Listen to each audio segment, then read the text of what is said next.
Okay, so we just stepped out of the Iron Man anime panel, which was at 6E, right there, right?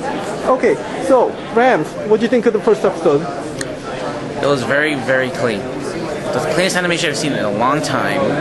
The story is really intriguing. I'm surprised they brought in the Zodiac, which is like a group that's like virtually unknown in the Marvel universe. I barely saw them at the Avengers cartoon back in the 90s. Yeah, that's the thing. It's like, and they also appeared in the Spider-Man cartoon too.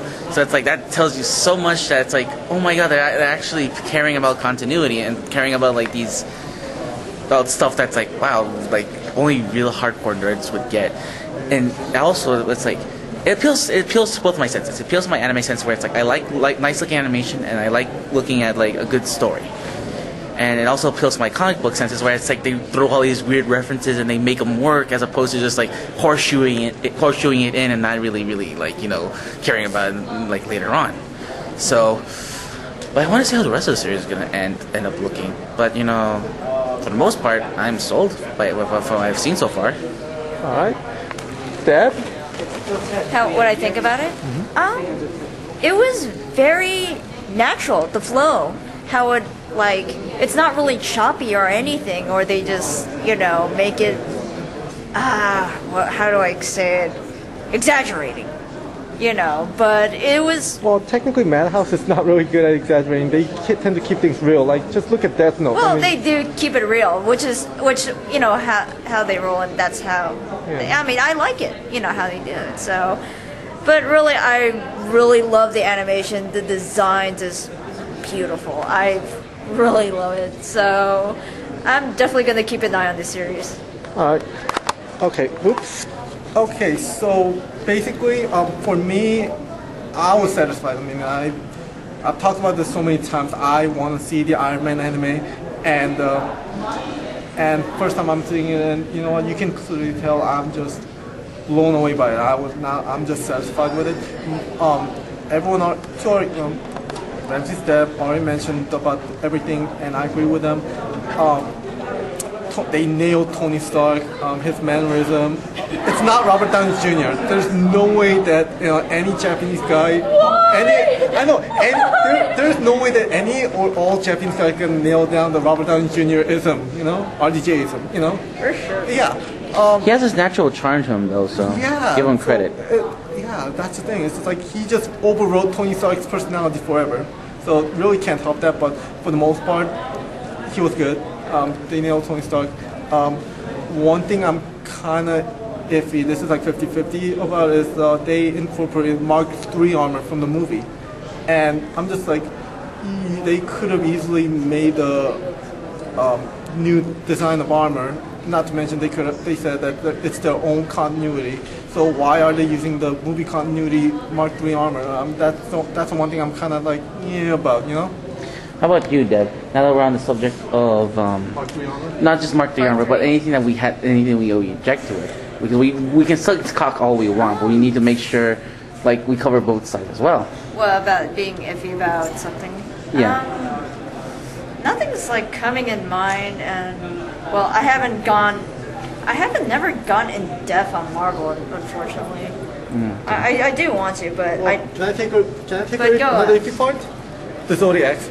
You liked it, right? You liked the Rams, right? Yeah, I enjoyed it, but the thing is, too, it's like you can only do so much with the Zodiacs before it's like, oh, it's old hat. Oh, look, it's Aquarius. Oh, look, it's Sagittarius. Oh, look, it's Virgo.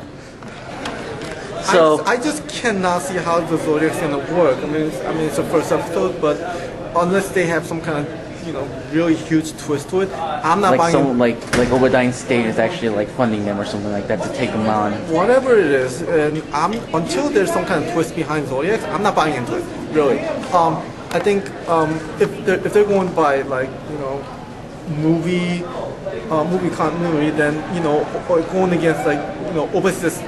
I mean. It's its own continuity, so I don't think we have to worry about stuff like you mean like Stain and the Whiplash, or Stain, or Obadiah Stane, or Justin Ham, or anything like that. So it's like I'm pretty sure everybody's fair game at this point. Well, then they still have plenty of other Iron Man still has plenty of other enemies. I mean, when alcoholism. Oh, he's gonna get plenty of it in Japan. Yeah, just Bring no, it I to was- sake. I was thinking more like a, new villain, like some new Japanese corporate villain That'd be wants, interesting. that wants to destroy him, or like or someone, or even better, the one thing. Ezekiel Stain. I wanted. Hold on.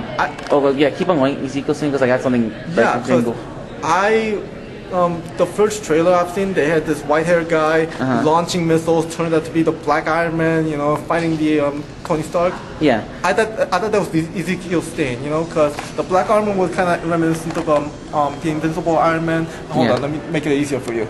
All right. And that was like Invincible Iron Man, where Ezekiel Stain just committed all this terrorism by using implanting arc driver into people and just blowing it up. Yeah. It's like a suicide bomber at its worst. Yes. And in that arc, he used the black armor. I don't know what to call that. It's kind of like Iron Man-esque, yet it's not. But Again, it's sort of a Dio-esque. yeah, thing. Dio-esque. Yeah. Come think of it, it is sort of Dio-esque. As a matter of fact, it could be you could be on the right track. What I was about to say before I was interrupted. Yeah. Well, before I interrupted you, I don't think I started interrupting you. Whatever, but go on. But is that one thing you ain't mentioned, and one thing I've noticed they use a lot when they talk about interview is Japan. One thing that came to mind is like maybe it's this Japanese villain. It's like, okay, we want to keep our traditions. We want to keep and we want to get this dirty gaijin out of everything. So it's like I can see not only your point with Ezekiel Stain, but but my point can be also attributed as well, because one thing I've noticed during the interviews, when everyone was talking, especially Jeff Loeb and who was the person in charge of Bad House? I'll just add a note on this later. Yeah. Anyways, so they made mention a lot to like very traditional Japanese and very like keeping things in tradition. And a lot of things also I noticed throughout the episode is like everyone's freaking out, like, oh wow, it's Tony Stark. Oh wow, it's Tony Stark. It's an American. Oh my god, it's Tony Stark. Oh my god, it's Tony Stark. And I'm pretty sure it's like this is a villain that just it could be a villain that doesn't want Tony Stark. Tony Stark doesn't want his American influence to like take over Japan. Well, Gary Shindick didn't even want him in Japan. Exactly. In America. So it's like it's. Why am I saying Japan? Oh, damn you, Madhouse. No. But no, I mean, but you could be on a very very similar track. So your theory is correct, and I'm pretty sure my theory is correct too. And our theories mix up together and create a gigantic mega villain. Yeah, so that could be an interesting theory. One thing I wanted to really get at was just like we only seen one episode. That is true, but still, I mean, that made a nice impression on a lot of us. So. Yeah, that's the thing. It's like usually animes like that we usually that get you like around the first episode. It's like, okay, it's got to be a trap, or it's got to be something. There's got to be a catch to this. Didn't they say it was gonna be 16 episodes though? I don't know. Or because I doubt they're gonna go for like I thought they're gonna go for the full on. I have no idea. 32 or something like that. I don't see this as a 48 to 52 episode series. Cause then I'd kill myself at one point. I'd be like, oh look, they're getting to the same water and. Oh, okay.